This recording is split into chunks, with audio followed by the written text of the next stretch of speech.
Hi అండి. చూడండి మా నేహం చూడండి పోతే పిడకలు గోరింటాకు పట్టుకుంటుంది. ముచ్చట్లు ఆడుకుంటూ మనవరాలు అమ్మమ్మ ఇద్దరు ముచ్చట్లు పెట్టుకుంటూ గోరింటాకు పెట్టుకుంటారు. చూడండి పిడకలు రోజు గంపెడు పిడకలు అలా అది ఒక బండి, అది ఒక మోపు కట్టెలు పిడకలు అన్నీ తెచ్చి ఇగో ఇంత తద్దు వేసేది. మళ్ళీ నేను వచ్చిన దానిక మళ్ళీ ఆ కట్టెలు యాడిపోయి నువ్వు అవగారింటికి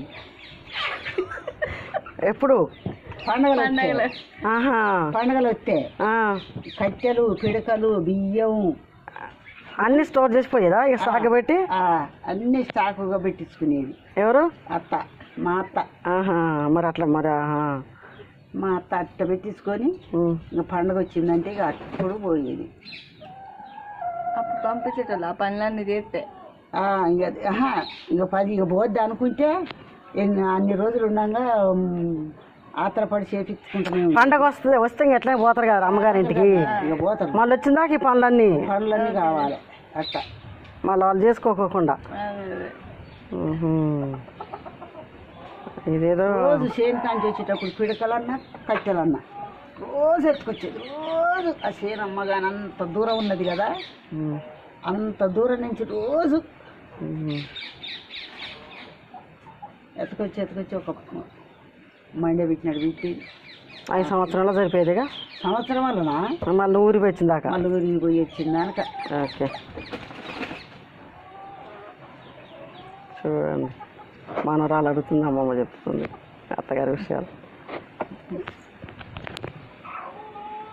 గోరంట చెట్టు అంట ఆషాఢ మాసంలో పండిద్దంటగా. మరి ఇప్పుడు ఆషాఢ మాసం కాదుగా, ఎందుకు పండుతుంది ఎర్రగా పండుతుంది అంటే అప్పుడంటే ఆషాఢ మాసంలో అమ్మగారింటికి పోద్ది అప్పుడు బాగా పండిద్ది అనేవాళ్ళ అప్పట్లో వెనకట్లో. మరి ఇప్పుడు ఎప్పుడైనా పండుతుందిగా. ఇప్పుడు ఎప్పుడైనా అత్తగారింటి కాడ ఉన్నా కూడా పండుతుందా? అమ్మగారింటి కాడ అత్తగారింటి కాడ ఇప్పుడు ఆమెకు అత్తగారింటి ఇప్పుడు ఏడుపులు మత్తులు లేవు.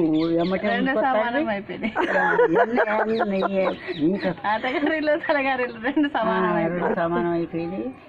ఊరుకొచ్చులేనా ఎన్ని రోజులు ఉంటారు, ఇప్పుడు ఎన్ని రోజులు పోతారు. అత్తగారింటికి ఊరికొస్తారు ముందు, అమ్మగారింటి కాడ ఉండకోకుండా. నెలలో పడేంత ఉండేది అప్పుడు అమ్మగారింటి కాడ కూడా.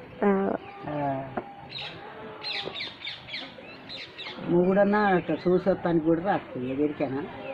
అది పెట్టి 2 చేతులు అందమా పెట్టినా ఓ పెద్దగానే పెట్టినావుగా.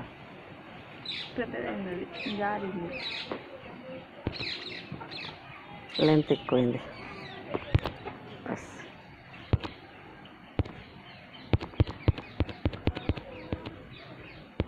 అప్పట్లో లెక్క పెట్టేది.